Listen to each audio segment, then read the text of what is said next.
আপনারা যারা Facebook verify করতে চান তারা ফেসবুক ভেরিফাই করতে পারবেন এখন নিজেই, কোনো কার্ডের প্রয়োজন নেই। আপনারা আপনাদের ফেস ভেরিফাই করে মেটা ভেরিফাই করতে পারবেন, আইডি সিকিউর করতে পারবেন।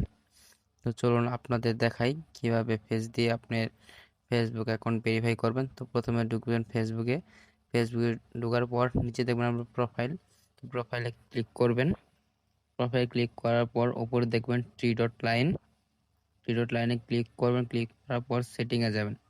সেটিংয়ে যাওয়ার পর অ্যাকাউন্ট সেন্টারে ক্লিক করবেন। ক্লিক করার পর পাসওয়ার্ড অ্যান্ড সিকিউরিটি যাবেন। সিকিউরিটি যাওয়ার পর দেখবেন যে ভেরিফিকেশন ফেস। তো আপনারা ভেরিফিকেশন ফেসে ক্লিক করবেন। ক্লিক করার পর আপনাদের প্রোফাইল দেখাবে। তো প্রোফাইলে ক্লিক করবেন। আপনাদের সামনে এরকম ইন্টারফেস আসবে। ইন্টারফেস আসার পর আপনার হোয়াটসঅ্যাপ বা নাম্বারে কোড যাবে, সেই কোডটা আপনারা এখানে বসিয়ে দিবেন। পরে আপনাদের টেক এ ভিডিও সেলফি। তো আপনাদের স্টার্ট সেলফিতে ক্লিক করবেন। ক্লিক করার পর আপনার নেক্সটে ক্লিক করবেন। লিস্টে ক্লিক করার পর অ্যালাউ করে দেবেন। অ্যালাউ করে দেওয়ার পর একটু ওয়েট করবেন। ওয়েট করার পর আপনাদের ফেস আসবে।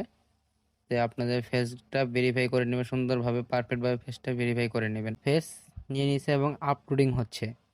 তো কিছু মিনিট ওয়েট করতে বলতেছে, আপনারা ওয়েট করবেন। ওয়েট করার পর দেখেন তারা বলতে ভেরিফিকেশন সেলফি সেভড। তারা এখন এটা বাছাই করবে। যাচাই বাছাই করার পর 48 ঘন্টার মধ্যে আপনাকে তারা এটা ভেরিফাই করে দিবে। তো আজ ভিডিও এই পর্যন্তই। আপনারা সুস্থ থাকুন, ভালো থাকুন। নেক্সট ভিডিও পেতে আমার ইউটিউব চ্যানেলটি সাবস্ক্রাইব করে রাখুন। ধন্যবাদ।